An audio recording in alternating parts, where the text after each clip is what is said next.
Yo, what's up, guys? It's Noah here, breaking down the NBA slate on Draftkings and Yahoo for Friday, February the 7th.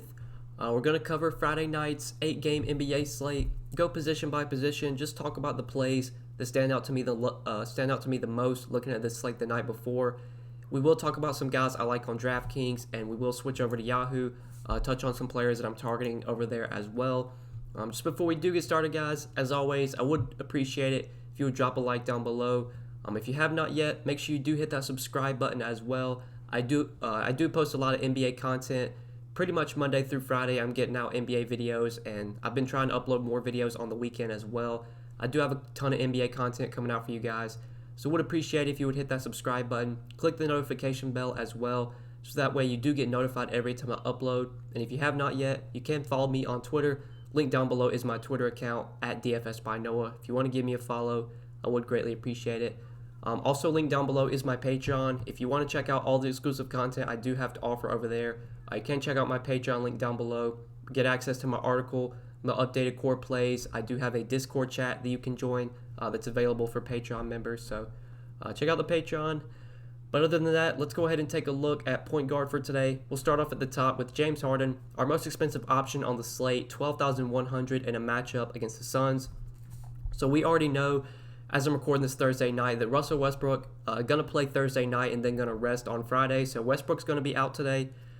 Pretty clear what we want to do here. I think we want to just jam in James Harden to our lineups. There looks like it's going to be a lot of value today. There's some guys that are way underpriced on DraftKings, some guys that are way underpriced on Yahoo.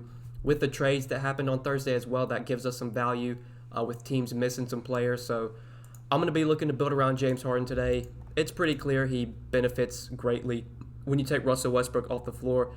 I'll pull up the numbers real quick just so you guys can see, but really doesn't make, it does make a difference, but you guys know the difference. He sees like a 6% bump in usage, up to 45% usage rate, averaging 1.81 fantasy points per minute. His assist percentage is at 45%. Like, if you look at the differential, 8% bump in usage. Like I said, 0.21 fantasy points per minute more. Harden's an elite play today against the Suns. This is a fantastic matchup. The Suns are not a good defensive team. They play relatively fast as well. They're 10th in pace. I think this game, once we get a total on this game's probably going to have one of the highest totals on the slate, if I had to guess. Right now, we only have 2 of the 8 games with a total. Toronto, Indiana has a 219, and then Portland, Utah's at 226. All the other games don't have any totals, so that just kind of shows you the injury news that we're kind of waiting on for Friday's slate. There's a lot of injuries to watch in all these games, which is why I said there could be a lot of value today. There already is a good amount of value, but depending on how some of these injuries shake out during the day Friday, there could be even more value. So I do want to try and build around Harden. I think he's clearly the number one option on today's slate.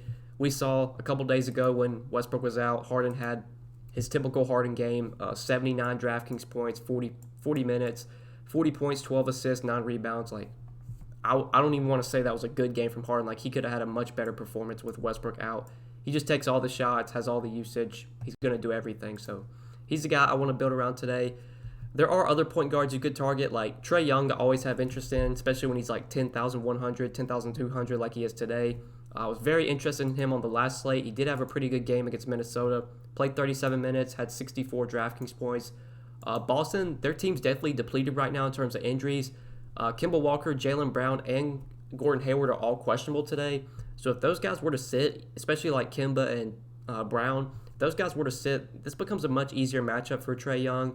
I believe Marcus Smart is expected to play, so if Smart plays, it's going to be a tough individual matchup for Trae Young. But this guy, he just has so much usage in this offense. He's going to touch the ball a ton. Pretty sure he's like top 10 in the league in touches per game. He's had some success in this matchup as well, averaging 50 DK points through 2 games against the Celtics. When they faced a couple days ago, he did have 49 DK points in 36 minutes. I do like Trae Young today, but it's going to be hard to prioritize him on this slate. I think I'm just going to be jamming in Harden to my lineups, really trying to build around Harden. And if I can get Trae Young in there as well, might try and do that. But for now, I do want to prioritize Harden to my builds. Dame Lillard at 9,900 is fine, but don't really love him at that salary. I think I'd rather play Trae Young for 300 more. A big injury that's going to open up some value today is Jimmy Butler. He is doubtful for this game against the Kings. or that's one of the reasons we have some value today. It's definitely from the Heat. With Butler doubtful, we'll talk about some of the players I like there. Ben Simmons, you could target in this mid-range, but I think I would prefer Devin Booker. I really like Devin Booker's price on DraftKings. His price is very affordable, coming down to 7,900 on DK. I already know I'm going to be playing a lot of Harden today, so I definitely like running it back with Devin Booker. You don't have to do that, but I think it makes some sense, especially given this game should be played at a very fast pace. Looking at pace stats this season, the Rockets, they are second in pace, and we talked about the Suns, they're 10th in pace this season. I assume once we get a total on this game, it is going to have one of the higher totals on the slate. We know Devin Booker's going to play big minutes if the game is close, which this game should be. Played 42 minutes last game against Detroit, and that was in regulation. Like, if we're going to get 36, 38 minutes from Devin Booker in a fast-paced game against the Rockets, like, there is easy 50, 55-point upside for him. The production's kind of been down as of late, but that's not going to keep me off him today. I think Booker has a ton of upside in this spot. He's kind of really taken over in the second half of the season. He's been playing really well as of late. So I do like Devin Booker quite a bit at 7,900. I think stacking him and Harden together makes a ton of sense on DK, especially with all the value we have. Should be pretty easy to go that route. You could go to Booker on Yahoo as well. It's just that he is shooting guard, and I think a lot of my shooting guard ownership is going to go to James Harden today. But if you want to go with Booker and Harden there, I don't have a problem with that at all. Booker, $37. But then look into this mid-range. If Kemba Walker plays, I think this is a great spot for him against the Hawks. We'll need to keep an eye on that. But if he plays and guys like Jaylen Brown, Gordon Hayward are out, both those two guys are questionable, then it would become a pretty favorable spot for Kemba Walker. Would see some more usage. So I think he looks pretty good in the mid-range. Donovan Mitchell, like his price a lot on DraftKings, down to 6,900.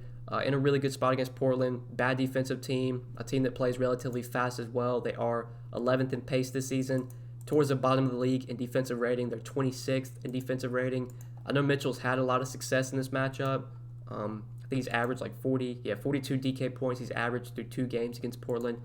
Makes sense. It's a really good matchup. So I like Mitchell in that mid-range at point guard if you do want to look to him. In the 6K range, looking here, John Morant's price has really come down on DraftKings. It's a tough matchup against Philly, but if we're going to get 32, 34 minutes from Morant, I still have a little bit of interest in him on DK. Not a core play for me, especially on a big slate like this, but his price tag's pretty intriguing. Reggie Jackson, I expect to get a lot of usage today. Now that he's up to 6,100, it's hard to consider him a core play. Like, he was a core play for me on the last slate when he was 4,900. At 6,100 today, not as good of an option, especially just because we have better plays like for cheaper today. We have some good value today. But I wouldn't completely rule out Reggie Jackson, especially with Andre Drummond no longer on this team, traded to the Cavs. That should allow Reggie Jackson just to get even more usage, be an even more productive player. This guy has 45, 50-point upside. Like, he dropped 48 DK points last game. And, I mean, that really wasn't a fluke. He shot 24 times. He's a high-usage player when he's on the floor. He'll take a lot of shots. He can get assists. Like, he could easily get you a 20-10 points and assists, double-double. Could go for 40 DraftKings points. At 6,100, he's not a guy I'm just locking into my builds, but I would definitely have exposure to him if I was playing multiple lineups. Not out of play for me at all. Jalen Brunson, especially if Kristaps were to miss. Porzingis is questionable today. If Porzingis is out, we already know that Luka's going to be out. He would become a really good play, especially in a matchup against the Wizards. 5,600, he stands out. Rubio's been struggling lately, but in a pace-up spot against the Rockets, fast-paced game, I think you can definitely look to Rubio, especially if he's going to play 36, 38 minutes. Got 35 minutes last game, just wasn't very productive. Only took 5 shots. Like, he just hasn't been shooting the ball a ton. He really contributed with the steals. He got 4 steals, got 11 assists. I'd expect he's going to shoot the ball more after he gets, like, he's returning from injury. I expect as he just gets more games in, more reps in, he'll be more productive as kind of the games go on. And in this spot, I do like Ricky Rubio. But it's hard for me to consider any of these guys like core plays because we do have some really good options from the Heat with Jimmy Butler doubtful. I think Goran Dragic at 5,300 really stands out from the Heat today. We'll take a look at the numbers from Miami. When you take Jimmy Butler off the floor, there are some beneficiaries here. Jimmy Butler, a relatively high usage player. Taking him off, there's going to be beneficiaries. And we do know that Miami did trade away some players. James Johnson no longer on the team. We can take him off the floor. Dion Waiters also traded away. We know Jimmy Butler's going to be out. Myers Leonard also going to be out today. I think there's even some more injuries Yeah, Tyler Hero also going to be out. So that's 5 guys that are not going to be available for the Heat today. And I'm not sure yet if Andre Iguodala, I don't think he's going to be ready to play yet. Jay Crowder, I don't know if these guys are going to be like available to play. They did just get traded from Memphis to Miami, so we'll need to keep an eye on that. We have a small sample size this season of all these guys off the floor. 97 minutes for Goran Dragic, averaging 1.34 fantasy points per minute, 25% usage rate, 32% assist percentage. Bam Adebayo, 69 minutes play with all those guys off the floor, nearly 27% usage rate, 1.73 fantasy points per minute, 35% assist percentage. Kendrick Nunn's average of fantasy point per minute, Derrick Jones Jr.'s average of fantasy point per minute. Justice Winslow, forgot to even mention him. We could take him off the floor because he's not going to play today. Like, there's just so many guys the Heat are going to be out. Mainly, like, Tyler Hero and Jimmy Butler being off the floor. I think those are kind of the big injuries. Guys like Myers Leonard, there's some beneficiaries there as well. But even when you take just Butler and Hero off the floor, Goran Dragic still averages nearly 1.2 fantasy points per minute. Bam averages 1.5 fantasy points per minute. Like, I really like some of these guys from the Heat today. Dragic did not get priced up for Butler being out. He's still incredibly affordable at $5,300. I think it's possible that he does move into the starting lineup, especially because Hero's out as well. We know that there's some other injuries. Like, I think the most likely scenario is probably their starting lineup's probably going to be Dragic, Nunn, Duncan Robinson, Derrick Jones Jr., and then Bam Adebayo at the 5. If I had to guess, I'd say that's what their starting lineup is. Even if Goran Dragic comes off the bench, I still think he plays a ton of minutes. So I like him a lot at 5,300. He should be very productive here. Should get a lot of usage. Really good spot for Dragic, and he's very affordable on both sides. If we do go over to Yahoo, you have Goran Dragic at point guard, only $19. I think he can easily pay off that salary as well. So I like him a ton. And then we do need to talk about Kendrick Nunn. He also really benefits with Jimmy Butler off the floor. Tyler Hero also being out should just solidify Kendrick Nunn's minutes. Taking a look at his numbers with Butler and Hero off the floor, he's averaged close to a fantasy point per minute, 23% usage rate, 23% assist percentage. If we're going to get 34, 36 minutes from Kendrick Nunn at 4,800, he looks like a great play as well. Just so many good plays from the Heat today. They're going to be very shorthanded, especially. We'll take a look at their roster real quick, especially if guys like Jay Crowder, Andre Iguodala, these guys got traded from Memphis to Miami, but we don't know if they're actually going to be able to play today. Solomon Hill, like if these guys aren't ready to play, just looking at Miami right here, I mean, they're going to have 1, 2, 3, 4, 5. They're going to have maybe 8 healthy bodies, 9 healthy bodies. Like, they're going to run a really tight rotation. We should expect big minutes from these Miami guys, and at their prices, really hard to get away from them on today's slate. I think they do look like some of the best values, and I mean, right now, I wouldn't even say like they're the best values because potentially what injuries could break, or some injuries could break on Friday, they could open up even better value. But right now, these guys look pretty good on Draftkings, both Dragic and Nunn. Nunn's really cheap on Yahoo as well. I still like him there. I think you can definitely play Nunn and Dragic in the same lineup. I don't think they negatively correlate at all. It's very likely these guys close out the game alongside each other. And like I said earlier, wouldn't be surprised at all if Dragic winds up starting alongside Kendrick Nunn. So that's kind of what I'm looking at point guard. I think there are a couple more plays we could hit on for cheap. Like if Kemba remains out, like if Kemba, Smart, or we know Smart's expected to play, but if like Kemba's out, if Kemba's out and then Brown's out, Brad Wanamaker at 4,600 against the Hawks, you could go there as a value option. But yeah, I think that is it for point guard. I guess Wanamaker was the last guy I wanted to touch on. So let's go ahead and move on to shooting guard now. Talk about this position. So obviously, love James Harden here if you want to pay up for him. Bradley Beal at 10,100. Probably not going to be a guy I play a ton of today. I think I'd rather play Trae Young for 100 more. Obviously, I love James Harden. If Porzingis plays, I really like him at 8,800. I like this spot a lot for DeAndre Ayton at 8,600. Joel Embiid's price tag's coming way down on DraftKings. He's 8,500. You have Booker at 79. So I don't think I'm going to play much Bradley Beal today. In the mid-range at shooting guard, I talked about Donovan Mitchell. I do like him at 6,900. Jaylen Brown, especially if like Kemba remains out, if Hayward's out as well. If Jaylen Brown does play, then at 6,800 against the Hawks, he would become a very appealing option. I would like him quite a bit. I mean, I usually don't play Marcus Smart, but if Kemba's out, if Brown's out, if Hayward's out, then you can definitely look to Marcus Smart at 5,800, potentially with how the injuries shake out. Now, if all those guys play, I really have no interest in Marcus Smart. But when is off the floor, Smart does average a fantasy point per minute with Kemba off the floor. He should start at point guard as well. But other shooting guards, you got Brunson you could look to there in that mid-range. Tim Hardaway Jr. in a fast-paced game against the Wizards, I think is a good option at 5,200. With Russell Westbrook out, I don't think Eric Gordon is like a must-play today. At 5,200, though, he would definitely be in my player pool. Talking pricing, though, I would much rather have the Miami guys over Eric Gordon, so I'd rather play Dragic for 100 more. I'd rather save salary and play Kendrick Nunn. But we do know that Eric Gordon really benefits with Russell Westbrook off the floor. He's going to get pretty good minutes. Took 22 shots in that game against Charlotte when Westbrook was out. Shot 27% from the field, 0 for 12 from 3. Obviously, one of the reasons he only put up 24 DK points was because he shot so poorly in that game. If he knocks down 50% of his shots, I mean, he's going to put up 35, close to 40 DK points. And against the Suns, I expect him to be able to get plenty of shots up here. Should be a fast-paced game. So I still do like Eric Gordon quite a bit. I would have him behind the Miami guys, but would still be a really good option with Westbrook not expected to play.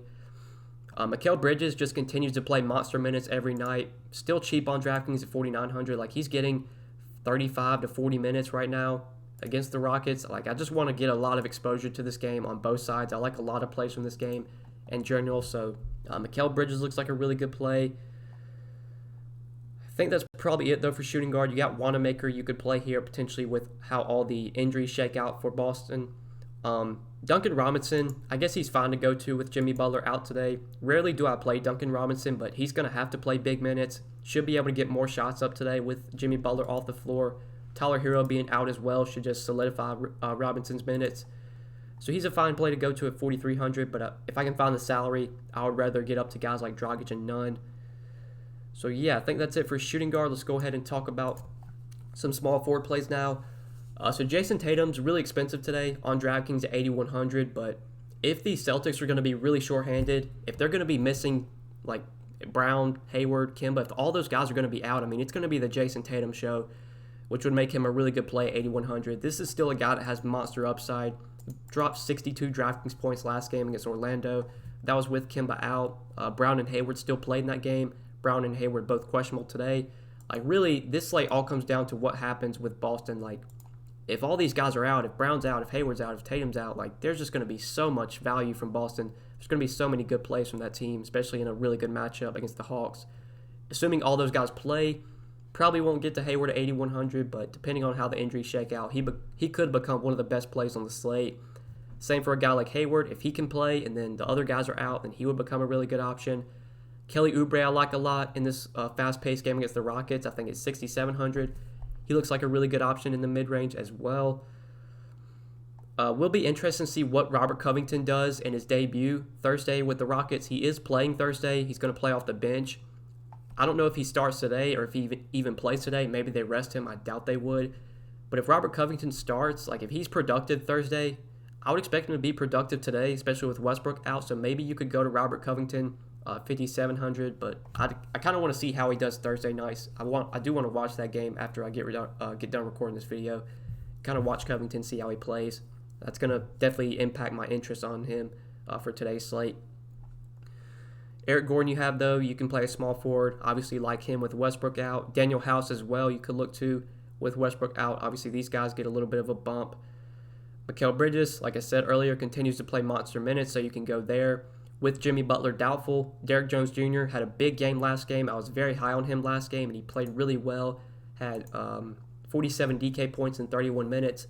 Now that Butler's not expected to play, I would imagine that Derrick Jones Jr. gets the start, probably plays 34, 35, maybe 36 minutes, and at 4,800, he's another value play you could look to. There's just so many value plays available today.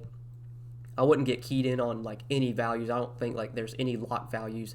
There's just so many guys you can mix and match, especially if you are playing multiple lineups. Duncan Robinson you can go to. With Westbrook out, I don't think Ben McLemore's the worst play. He's up to 4,200, so he's not nearly as good of a play as he was like on the last slate when he was like 33 or 3,400, but would still be an option you could look to. Grant Williams has been playing really well with some of the absences for the Celtics. 24 and 22 minutes the last two games, which isn't great, but he's been very productive with 28 and 29 DraftKings points.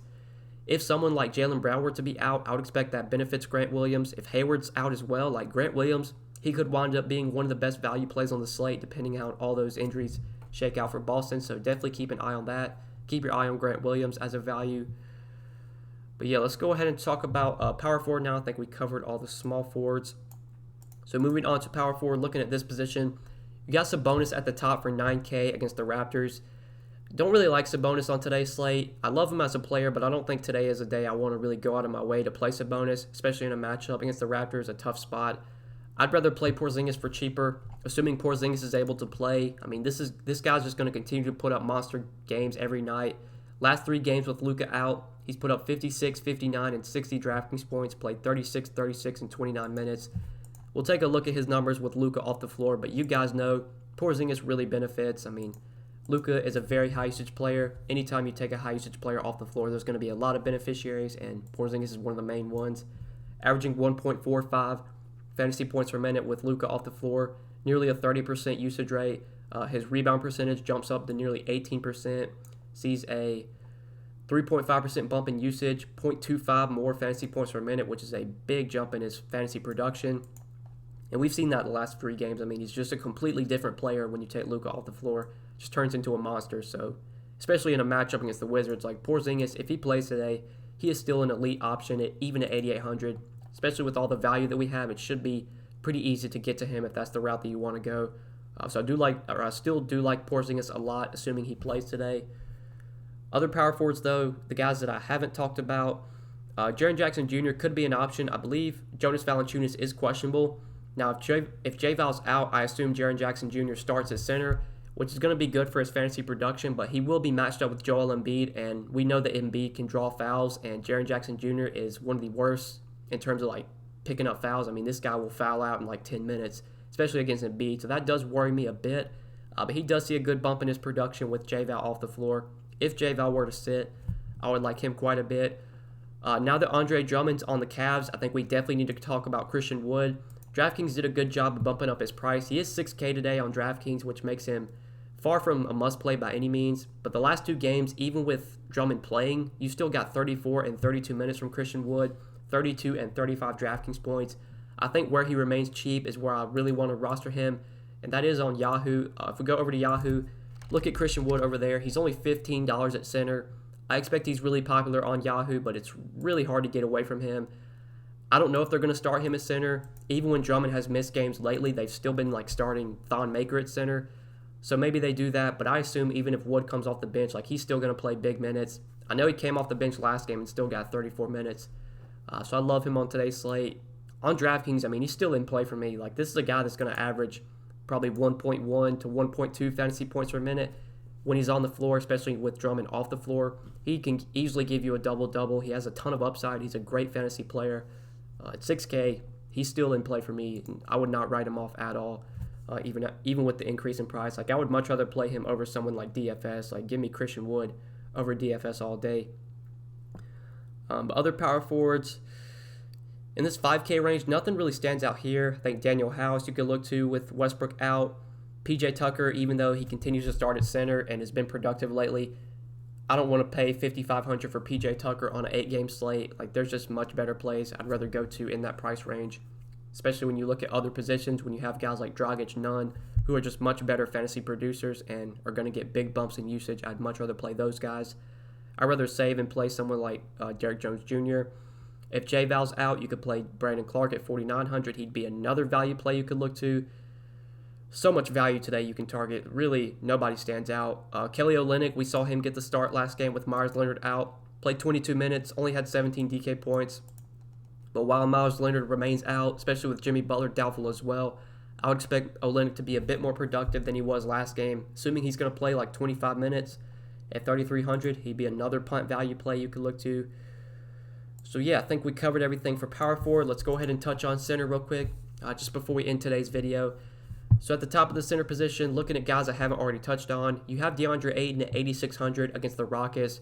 I do like DeAndre Ayton quite a bit today, especially if the Rockets are going to continue to run out PJ Tucker at center. I think this is a matchup where DeAndre Ayton can have a ton of success against an undersized PJ Tucker. Ayton just continues to play monster minutes every night. Dude's getting 40 minutes right now, 34 minutes, 40 minutes. Very productive, 45, 57, 55 DraftKings points his last 3 games. At 8,600, he's expensive, but he's still worth that salary for me. Hard to take him over a guy like Joel Embiid. Embiid's definitely been struggling lately. He's kind of struggling Thursday night as well against Milwaukee, which was kind of surprising given how much success he had in that matchup in the past. But 8,500 for Joel Embiid is incredibly cheap. I mean, we'll take a look at his numbers this season. This is still a guy that has like a 30% usage rate, still averages like close to 1.5 fantasy points per minute. And even on a back-to-back, I assume he gets his full allotment of minutes and a good pace-up spot against the Grizzlies. Yeah, Embiid still has a 32% usage rate this season, nearly 1.5 fantasy points per minute. His point per minute numbers are much better than DeAndre Ayton's, so maybe you feel a little bit better going to Embiid over Ayton. I still like Ayton though, but Embiid definitely stands out on DraftKings at his salary. I like him quite a bit as a spend-up option. I think with Jimmy Butler out today, Bam Adebayo at 8,200 is going to look like a really good play. He should see a lot more usage to be much more productive. We know Adebayo is going to play monster minutes as well. Got 40 minutes last game. He's going to play similar minutes to DeAndre Ayton. So he's another guy you could look to at center if you want to go to that, or if you can pay up and go to that price range. Just looking at mid-tier options though, not really much stands out here. You can play Christian Wood, who I talked about. I really like him in the mid-range. In the 5K range, not much stands out in that price range. But in terms of value, there is definitely a value play that I love today. So we got Enes Kanter down here at 4,400 on DraftKings. We saw Enes Kanter draw the start last game against Orlando with Daniel Tice out. He played 26 minutes, had 21 DraftKings points. He wasn't very productive. That wasn't the best spot, though, against the Magic. This is a much better matchup against the Hawks. This season, Kanter has played 2 games against the Hawks. He played against them a couple days ago. In 16 minutes, he was able to put up 20 DraftKings points. And then I believe he faced them again earlier this season and had like 30 DK points in 20 minutes. Like, assuming we're going to get 26 to 28 minutes from Enes Kanter again at 4,800 or 4,400 against the Hawks, like, he looks like one of the best value plays on the slate. He's another incredibly strong value along with the Miami guys. You got some value from Houston you could go to. I love Enes Kanter on today's slate. One of my favorite plays. I think on Yahoo, where his price is kind of expensive at $18, he might go a bit overlooked, but I still think this is a guy that has 35, 40-point upside. We've seen the kind of monster upside that Kanter has when he gets the minutes. 24 minutes, 32 fantasy points. 23 minutes, 45 fantasy points. 22 minutes, 37 fantasy points. 50 fantasy points in 22 minutes. Like, I would not be surprised at all if Kanter drops 40, 45 fantasy points in 20 minutes today. There's just so much upside for him, and with how thin the Celtics are right now, the minutes should be pretty secure for Enes Kanter. Even though it was his second game back from injury, he was not limited at all, was able to get 26 minutes. We'll take a look at his numbers this season. You guys know this is a very productive player. Potentially, if guys like Jaylen Brown, Kemba Walker, Jason Tatum, if these guys were to be out, or not Jason Tatum, but Gordon Hayward, like if Hayward, Walker, if any of those guys wind up out, Brown, that's going to be even better for Enes Kanter. Should be able to get even more usage. But just this season with the Celtics fully healthy, all their guys on the floor, Enes Kanter still averaged 1.25 fantasy points per minute. Elite rebounder, 24% total rebound percentage. Like, we know how bad the Hawks are defensively. They're one of the worst defensive teams in the league. Looking at defensive rating, they are 28th in defensive rating. They're also a terrible rebounding team, which is great for Enes Kanter. The Hawks are 27th in rebound percentage. This is a spot where a Kanter could drop 40, 50 DraftKings points, and I wouldn't be surprised. So I'm locking him in as one of the better value plays along with the Miami guys. That's kind of what I'm looking, or that's the way I'm looking to go, at least as of Thursday night. Now, some things could change Friday, especially with some of this Boston news that we're waiting on, but I think this is a route that I like taking, at least as of my first looks on the slate. But yeah, guys, I think we covered everything. Talked about each position, hit on DraftKings and Yahoo plays. Hopefully you guys did enjoy this video. I greatly appreciate you watching. If you did enjoy, as always, would appreciate if you would drop a like down below before you get out of here. Make sure you hit that subscribe button as well. Click that notification bell so that way you do get notified every time I upload. If you have not yet, you can also follow me on Twitter. Link down below is my Twitter account at DFS by Noah. If you have any questions, you can always hit me up on Twitter. I'm very active over on there. So I would appreciate if you would give me a follow. Check out the Patreon link down below as well. You can get access to all of my updated and in-depth content over there. Once we get some updates on Friday with some of these injuries, I'll be able to provide more up-to-date, in-depth thoughts, and those will be available on Patreon with my article, my updated court plays. You can get in our Discord chat, talk through the slate with all of us. A lot of content goes up on Patreon throughout the day, so check all that out. Drop a like and subscribe, and best of luck tonight, guys. Thanks for watching. We'll see you in the next video. Peace.